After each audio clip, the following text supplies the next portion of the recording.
आपण पाहताय the Vidarbha news, विदर्भाचा बुलंद आवाज। सर्वात प्रथम तर हे म्हणेल की आज अजितदादांची आठवण आली आणि त्यांचा घातपात झाला की तो ऍक्सिडेंट होता याच्याबद्दल अजूनपर्यंत सरकारने स्पष्टीकरण दिलेलं नाहीये।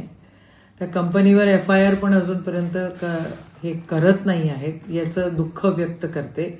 आणि आजचा जो अर्थसंकल्प होता तो निव्वळ आकडेवारीची फेकाफेक होती असं माझं ठाम मत आहे।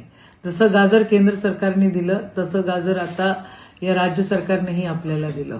आपल्याला म्हणाले होते की सरसकट कर्जमाफी आणि आता 2 लाखाची फक्त घोषणा केलेली आहे। सरसकट हे लोक देत नाही आहे। मग शेतकऱ्यांची दिशाभूल मोठ्या प्रमाणात या ठिकाणी केलेली आहे। विकास, शेतकऱ्यांचा विकास दर तुम्ही म्हणताय ना की 9% शेतकऱ्यांचा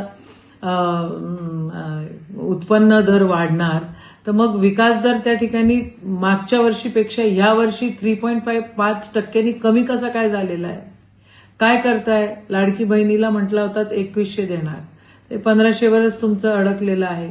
एकंदरीत माझं मत असं आहे की ह्या अर्थसंकल्पांमध्ये घोषणाबाजी भरपूर आहे पण तरतुदी त्या ठिकाणी दिसत नाही आहेत। भरपूर घोषणा यांनी केलेल्या आहे, घोषणांचा बाजार इथं आहे, पण त्या हिशोबानं ज्या तरतुदी वाटतात द्यायला पाहिजे तेवढ्या तरतुदी दिलेल्या नाहीयेत। आज साधीची गोष्ट सांगते, आज हॉस्पिटलमध्ये त्या ठिकाणून मला फोन आला आणि आरोग्याचे जे पैसे असतात जे आपण म्हणतोय की आपण देतोय, घोषणा करतोय मोठ्या मोठ्या की एवढे आम्ही तुम्हाला याची आरोग्यामध्ये सेवा करू किंवा एवढी मदत करू।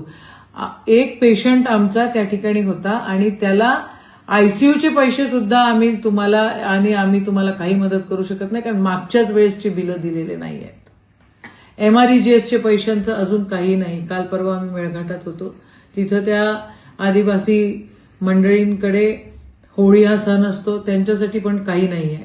म्हणजे एकंदरीत तुम्ही बघितलं गेलं तर हा घोषणाबाजीचा अर्थसंकल्प मला दिसतोय। अमरावती जिल्ह्यासाठी काही खूप मोठं या ठिकाणी दिसत नाही आहे। मुख्यमंत्री, अर्थमंत्री, महसूल मंत्री सगळे विदर्भामधले आहेत, तरी विदर्भासाठी या ठिकाणी काही असं ठोस दिसत नाही आहे। हा अर्थसंकल्प घोषणाबाजीचा अर्थसंकल्प आहे असंच माझं मत आहे।